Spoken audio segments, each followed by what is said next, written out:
Kela bugun sizlar bilan UFC sobiq chempioni Habib Nurmagomedov restoranini bitta ujin necha pulga tushishini hisoblab chiqamiz. Joyda lokatsiyasiga keladigan bo'lsak, Toshkent City'da City Mall'da tepasida joylashgan ekan. Bu joyda o'zidan qimmat restoranlar poni ko'rinib turar ekan. Navikovni ko'ryapsizlar. Keyingisi Navikov bo'lsin. Menyuda ko'rib chiqdim. Men o'zim kerak bo'lgan narsani zakaz qildim va vaqtni ko'rib qo'ydim. 20 minut ichida keladi deyishdi. Ungacha ichkari atmosfera hamma yoqda tekshirib chiqdim. Hojatxonasida $600 atram bor ekan. Desertlarga gap bo'lishi mumkin emas. Ko'rinish shundan meni ye deb turibdi. Men zakaz qilgan narsalar 21 minutda keldi.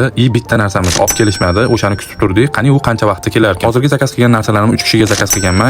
Narsalarni hammasini narxini chiqarib qo'yganman. Sizlar ham hisoblab kommentariyaga yozib qoldirib qo'yinglar. Yegan ovqatlarimga kelib baho beraman. Birinchi yegan Sezar salatimga 10 dan 1 beraman. Ikkinchi yegan ovqatimga 10 dan 9 beraman. Borshga 10 dan 10 beraman. To'g'risi bu ko'katli non ekan, mazasi atak haqiqatda boshqacha ekan. Agar amerikanoni zo'r tushunsiz, bitta borib ichib ko'ring. Haqiqatda bomba ekan. Bunaqasini hayotimda ichmaganman. Dagestanda limonatini bitta tatib ko'ring, yoshartiradi deyishdi. Bitta ichsam haqiqatda yoshartirib yubordi-yu. Atmosferaga keladigan bo'lsa, haqiqatda bor. Bunaqa atmosfera ancha-muncha joyda yo'q. Mana pirojni qatdan kelib qoldi desalaring, bitta zakaz qilgan ovqatimiz 50 minutda keldi. Shu burger 20 minutda keladi deb 50 minut olib kelishgani uchun kompliment qilib berishdi. Burgerga lekin 10 dan 5 qo'yaman. Unaqa zo'r, wow, bas tuzay xullas. Siz agar papaxaga kirib ko'rgan bo'lsa, sizga qaysi ovqat yoqishini ham kommentariyaga yozib qoldirib qo'ying. Desert menga juda ham yoqdi. Общий bo'lgan summa 3 kishiga 1 million so'm bo'ldi. Keyingi eng qimmat restoran qaysi joy bo'lishini kommentariyaga yozib qoldirib qo'yinglar.